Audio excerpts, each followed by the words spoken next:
So next is Tiltil led the little group across the sand. A few more turtle babies joined them.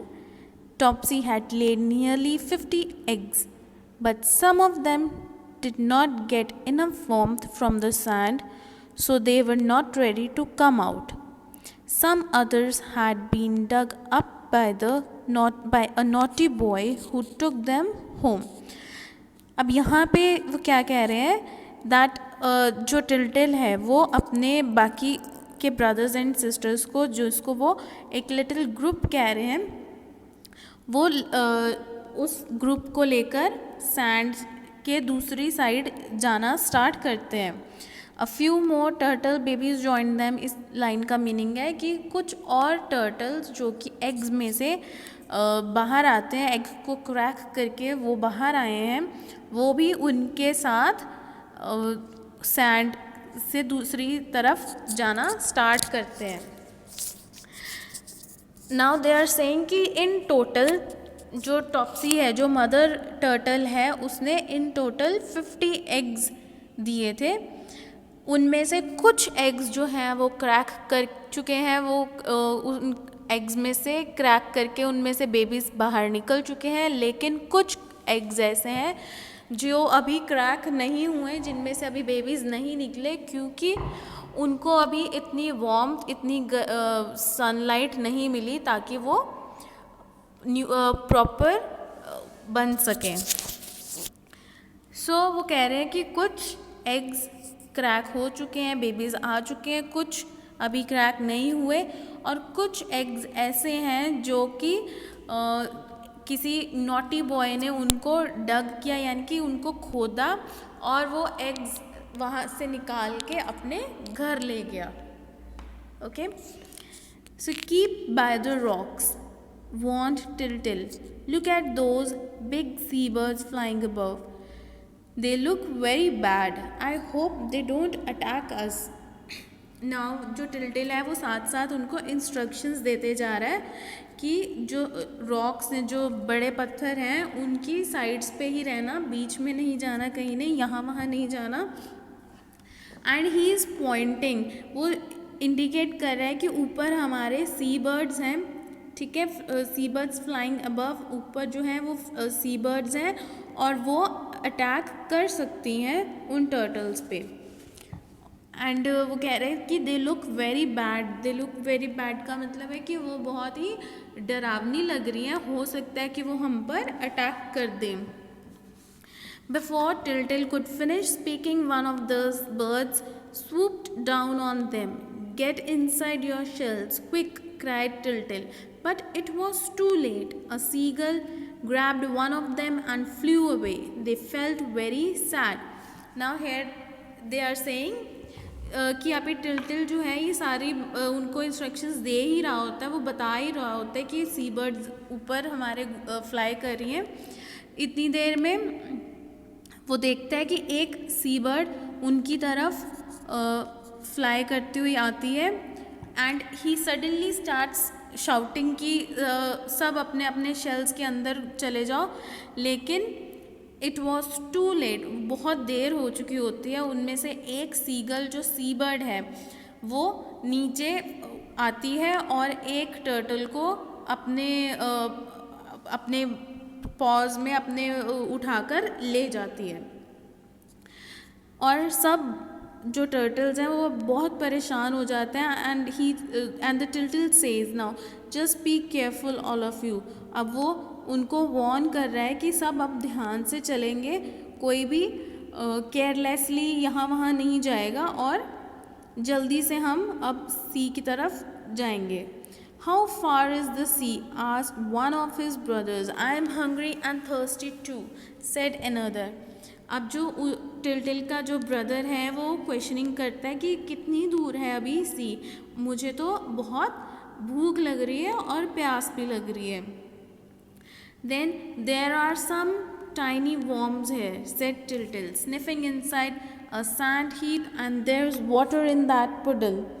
अब जो टिल्टिल है वो बताता है कि ये जो सैंड है इसमें कुछ छोटे छोटे से वॉर्म्स हैं, वॉर्म्स यानी कि कीड़े हैं, एंड उनके साथ ही एक पडल होता है, पडल यानी कि एक स्मॉल पॉन्ड टाइप सा थोड़ा सा एरिया होता है सैंड में जिसमें थोड़ा सा पानी उनको मिलता है।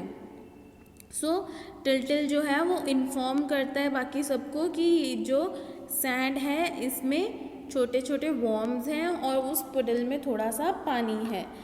अभी वो इन्फॉर्म कर रहा होता है तो साथ ही उसकी सिस्टर क्वेश्चन करती है, how far is the sea? Then Tyltyl replied, not too far I guess. अब वो कह रहा है कि ज़्यादा दूर नहीं है, बस हम पहुंचने ही वाले हैं। I hope there are no more killer birds, said the youngest of the group.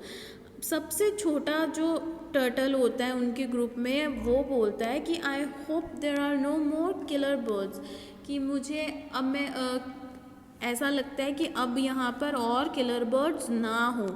Killer birds उसको क्यों बोल रहे हैं? क्योंकि जो सी बर्ड्स हैं वो दूसरे क्रिएचर्स को, दूसरे टाइनी क्रिएचर्स को उठाकर उनको अपना फूड बना लेते हैं वो, ठीक है। इसी तरह से उन्होंने एक टर्टल ऑलरेडी ले गए हुए हैं ना वो, इसीलिए वो बोल रहे हैं कि जो सी बर्ड्स हैं वो किलर बर्ड्स हैं, यानी कि वो उनको मार देती हैं। They crawled along slowly. A group of seagulls tried to get at them once more, but this time they quickly got inside their shells.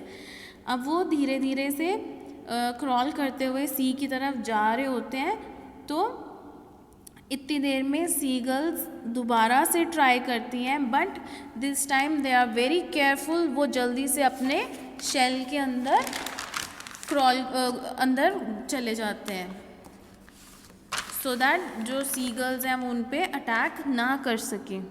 Okay, now the next is the sound of the sea grew loud, the sand beneath their feet felt wetter. Now अब जैसे जैसे वो धीरे धीरे चलते जा रहे थे तो उनको सी की जो आवाज़ है, जो समुद्र की आवाज़ है, वो और ज़्यादा उनको लाउडली आनी शुरू हो गई। The sand beneath their feet, यानी कि जो उनके पैरों के नीचे जो सैंड थी वो अब उनको गीली सी फील हो रही थी। क्यों? क्योंकि वो सी के पास पहुंचने ही वाले थे। They were in the water now, but they were not fully safe yet. There came a shoal of big fish looking at them hungrily. Hide under those shells, quick, cried Tiltil. अब वो कह रहे कि वो धीरे धीरे चलते चलते सी के पास पहुंच जाते हैं और अब वो बिल्कुल पानी के अंदर जा चुके हैं, लेकिन फिर भी वो अभी फुली सेफ नहीं थे। They were not completely safe.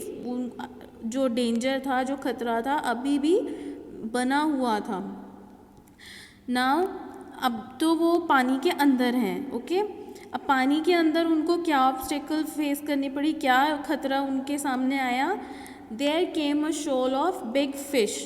शोल यानी कि अ ग्रुप, बहुत बड़ी बड़ी फिशेस का एक ग्रुप उनके पास आता है, एंड वो उनको हंग्रीली यानी कि उनको जो बड़ी फ़िश हैं उनको काफ़ी भूख लगी होती है, तो वो उन टर्टल्स को अपना खाना बनाना चाहती हैं।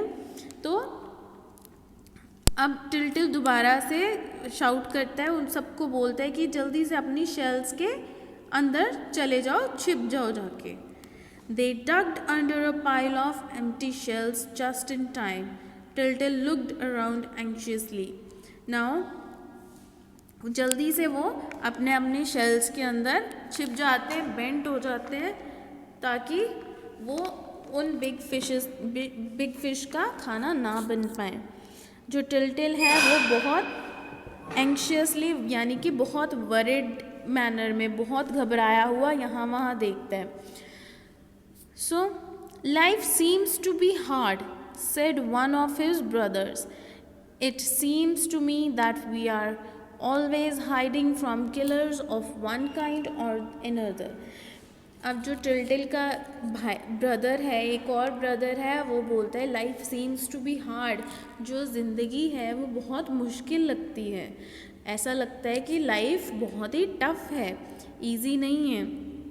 हम हर टाइम किसी ना किसी से छिपते जा रहे हैं। हर कोई यहाँ पर किलर बना हुआ है, यानी कि हर कोई उनको मारने के लिए रेडी बैठा है और उनको अपनी लाइफ सेव करने के लिए बार बार छिपना पड़ रहा है, उनको बार बार उनको डर का सामना करना पड़ रहा है। So life is an adventure silly, said Tiltil. We'll all get used to it in time and enjoy it too.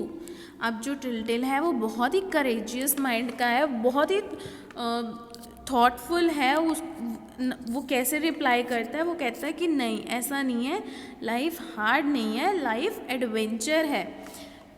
Adventure यानी कि बहुत एक्साइटिंग, यानी कि जब हम कुछ बहुत ब्रेवरी वाला काम करते हैं ना, जिसको बोलते हैं हम साहस वाला काम करते हैं, ओके, उसको बोलते हैं एडवेंचर। यानी कि हर मोमेंट हमारा कुछ नया, कुछ एक्साइटिंग जब होता है, तो वो जो टिल्टिल है वो कहता है कि लाइफ एडवेंचर है, हर टाइम हमारी लाइफ में कुछ ना कुछ नया, कुछ एक्साइटिंग होता है।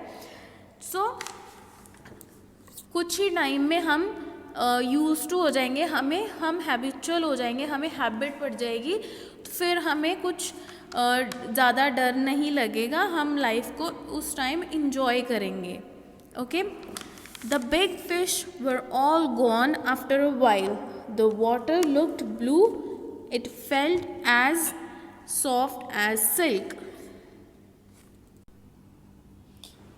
The big fish were all gone.